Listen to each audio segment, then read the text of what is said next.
Bonjour, nous allons nous intéresser à la création d'un fournisseur d'un ciel gestion commerciale. La création d'une fiche fournisseur ressemble à celle d'un client, avec la différence qu'elle comportera un petit peu moins d'informations. Nous allons donc aller sur le bouton Liste fournisseur. L'équivalent se trouve ici dans le menu Liste fournisseur. C'est pareil. Et nous allons cliquer sur le bouton Créer en haut à gauche. Le code fournisseur est assigné automatiquement par le logiciel selon le paramétrage que l'on a dans la numérotation automatique. On peut tout à fait, bien sûr, le modifier selon notre besoin. Le nom de la société. Nous pouvons renseigner ici le numéro de SIRET et le code activité. Au besoin, c'est optionnel, bien sûr. Nous pouvons assigner notre fournisseur à une famille de fournisseurs à des fins statistiques. Si le fournisseur nous accorde un crédit, nous pouvons le renseigner dans ce champ. Nous avons une notion de risque ici qui va nous servir à établir des statistiques ou à isoler certains fournisseurs dans ma liste de fournisseurs. Nous allons pouvoir cocher l'option relevé de compte afin que ce fournisseur soit pris en compte dans certaines statistiques et certains états de la gestion commerciale. Nous pouvons bloquer momentanément ce fournisseur en cas de litige. Cette opération est bien sûr réversible. Et nous pouvons renseigner ici un mode de paiement habituel pour ce fournisseur, bien que nous avons toujours la possibilité, bien sûr, de modifier le mode de paiement pour chaque pièce commerciale, chaque facture donc. Nous avons ici les onglets adresse, complément, contact, banque et observation. L'onglet adresse va nous permettre de renseigner toutes les coordonnées du fournisseur ainsi que la forme juridique, les contacts téléphoniques, email, éventuellement l'adresse de son site internet.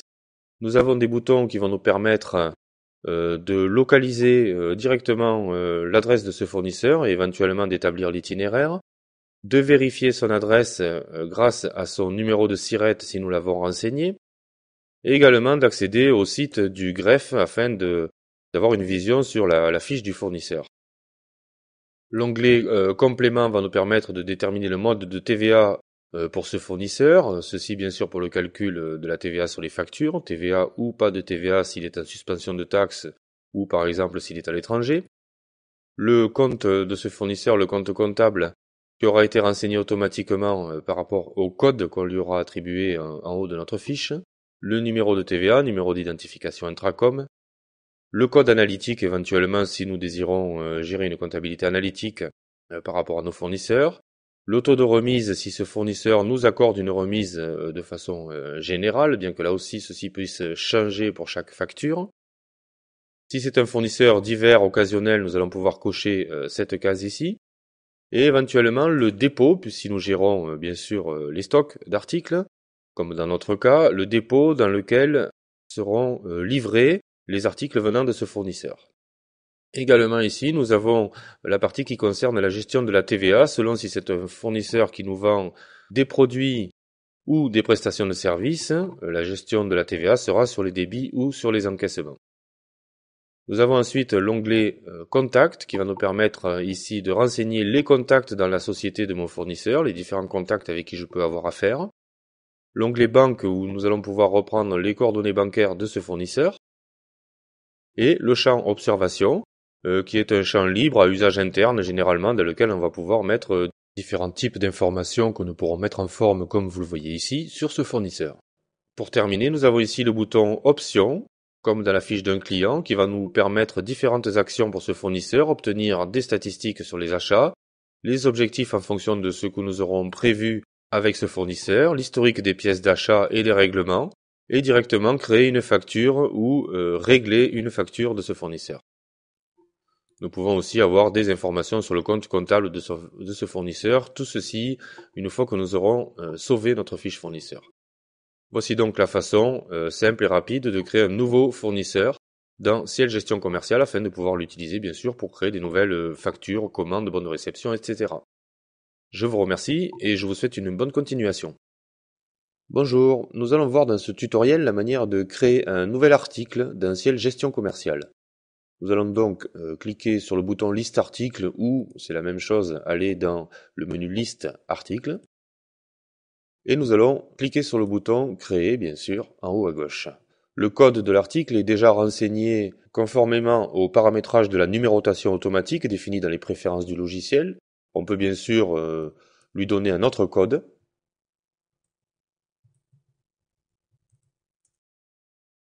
Voici un libellé. Le libellé court, la description courte, sera celle qui apparaîtra dans la liste de mes articles ici, et non pas sur la facture. Le bouton international va me permettre de lui donner des descriptions dans 2 langues supplémentaires. Il existe en effet des modèles de devis ou de factures pour lesquels on va pouvoir choisir d'utiliser une de ces 2 langues. On peut bloquer un article, c'est-à-dire que quand on est en rupture, par exemple momentanée, ou quand on n'arrive pas à s'approvisionner, on peut cliquer sur bloquer, ce qui fait qu'il ne sera pas proposé dans la liste des articles à l'intérieur d'un devis ou d'une facture. Et on peut l'assigner à une famille. Le fait de l'assigner à une famille, quand je vais cliquer sur le bouton de tabulation pour changer de champ, je vais avoir un message qui me demande si je veux reprendre les paramètres de la famille. Je vais cliquer sur oui. Les paramètres de la famille comprennent notamment le fait de gérer ou pas le stock pour cet article, les comptes comptables et différents autres paramètres qui seront repris automatiquement. On peut décider toutefois pour cet article de gérer ou pas le stock. Dans mon cas, je vais laisser la gestion du stock activée. Le stock réel, minimum, maximum, donc ce sont des cases grisées, c'est-à-dire que ce sont des champs qui vont se mettre à jour automatiquement en fonction de mes commandes et de mes ventes. Les seuils mini et maxi sont mes seuils pour le réapprovisionnement. En l'occurrence, ils sont grisés parce que je gère, comme nous le verrons un peu plus loin, plusieurs dépôts ici. Donc je peux gérer mes seuils minimum et maximum par dépôt. Si je ne gérais qu'un seul dépôt, eh bien je pourrais renseigner mes seuils mini-maxi ici. Nous avons ensuite des notions de stock disponible et stock théorique que nous étudierons dans le tutoriel sur la gestion de production. Nous avons ensuite plusieurs onglets ici. L'onglet prix, tout d'abord, je vais déterminer comment je calcule le prix de vente de mon article. Alors j'ai 3 possibilités. Soit je vais déterminer bien sûr mon prix d'achat hors taxe et fixer librement mon prix de vente hors taxe, ce qui va me donner automatiquement un coefficient et un prix de vente TTC. Soit je travaille à partir d'un prix d'achat et d'un coefficient de marge, donc je fixe mon prix d'achat et mon coefficient, ce qui va me donner un prix de vente hors taxe et TTC. Vous remarquerez que les cellules qui se calculent automatiquement sont grisées. Soit je fixe mon prix d'achat et mon prix de vente TTC librement, ce qui va me calculer bien sûr automatiquement un coefficient et un prix de vente hors taxe. Nous avons ensuite dans la partie du bas la grille de tarifs. La grille de tarifs va me permettre de déterminer plusieurs tarifs différents selon le type de client à qui je m'adresse. Et l'on va croiser ces données avec une notion de quantité. Je vais vous faire un exemple rapide. Je vais dire qu'à partir de 10 articles, mes grossistes vont payer cet article non pas 80 mais 75 €. Les hypermarchés vont le payer 68 €, etc. Donc nous avons jusqu'à 7 tarifs différents. Et je vais pouvoir ainsi ajouter d'autres lignes pour gérer différentes quantités, comme vous le voyez ici, par rapport à mes différents tarifs clients.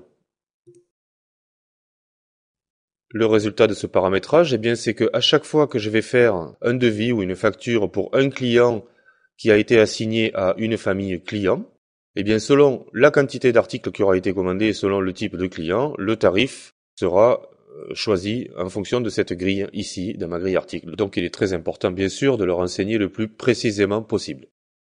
J'ai ici un bouton outils qui va me permettre de modifier mes libellés de tarifs, c'est-à-dire les libellés que l'on trouve ici. Donc, nous en avons 7, je vous le rappelle. Et également de reprendre les tarifs d'un autre article, la grille de tarifs d'un autre article. Je vais passer ensuite à l'onglet dépôt. Donc ici, dans mon cas, je gère plusieurs dépôts. Et je peux avoir un stock différent, bien sûr, pour cet article par dépôt. J'ai également ici l'indication du dépôt favori, celui dans lequel cet article sera stocké par défaut. J'ai ici des boutons qui seront activés lorsque j'aurai du stock, bien sûr, qui vont me permettre d'effectuer des transferts manuels entre dépôts et de consulter la liste des mouvements de stock. L'onglet désignation maintenant. Alors la désignation que l'on peut mettre en forme, vous le voyez ici, nous avons un mini traitement de texte, va être celle qui va apparaître sur ma facture, sur mes pièces commerciales. Donc ici, il convient bien sûr de la soigner.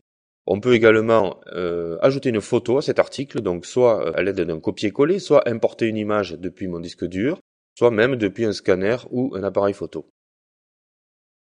L'onglet complément contient divers renseignements que je vais pouvoir renseigner ou pas, c'est optionnel. Donc si je veux gérer mes articles à l'aide d'une douchette code barre, c'est ici que je vais renseigner le code barre. Je peux renseigner ici la marque de mon article, l'article de substitution dans le cas où mon article est en rupture de stock, l'éco-participation pour tous les articles électriques et électroniques. Nous avons ici les différentes tables d'éco-participation qui sont déjà pré-renseignées. La garantie et une catégorie. C'est juste une catégorie supplémentaire qui va nous aider à classer nos articles ou à filtrer nos articles dans une liste. Nous avons ici la case à cocher divers pour des articles qui n'auront pas besoin d'être gérés de manière individuelle, notamment au niveau de la compta. Ne plus utiliser pour un article qui n'existe plus, par exemple, puisqu'on ne peut pas le supprimer de la base une fois que l'on a créé des pièces commerciales avec cet article. Publiable sur le web, dans le cas où l'on veut gérer notre site de e-commerce grâce à Ciel Gestion Commerciale, la date de création de l'article et de modification. Nous avons ici des indications de conditionnement pour la vente, pour l'achat, la quantité par colis et le poids net et le poids brut. À noter que les indications de poids vont servir quand on va gérer des articles composés, des articles à nomenclature, pour connaître le poids total de mon article composé. L'onglet nomenclature, justement, va me permettre de créer mes articles composés. Ceci fera l'objet d'un autre tutoriel pour plus de facilité de compréhension. L'onglet fournisseur, nous avons ici la référence de mon article chez mon fournisseur, le code de mon fournisseur, si bien sûr nous avons toujours le même fournisseur pour cet article, ce qui n'est pas toujours le cas. Et en fonction des tarifs que nous avons renseignés ici, nous avons le montant de marge que nous dégageons sur cet article et son pourcentage de marge sur le prix de vente. Ici, les comptes comptables qui ont été repris par défaut depuis la famille article, mais nous pouvons là aussi les modifier, bien sûr. Et également, nous pouvons assigner un code analytique à cet article. Nous avons ici un onglet observation qui va nous permettre d'entrer des renseignements à usage interne pour cet article. Pour terminer, nous avons la possibilité avec ces deux boutons d'imprimer la fiche article ou d'en avoir un aperçu à l'écran, et avec le bouton option d'avoir les statistiques sur les achats et les ventes de cet article, les objectifs par rapport à ce que nous avons fixé, le détail des ventes par pièce commerciale et des achats, et également la possibilité de vendre sur eBay, ce qui là aussi sera expliqué dans un autre didacticiel. Voici donc la création d'un article dans Ciel Gestion Commerciale. Merci de m'avoir suivi et à très bientôt.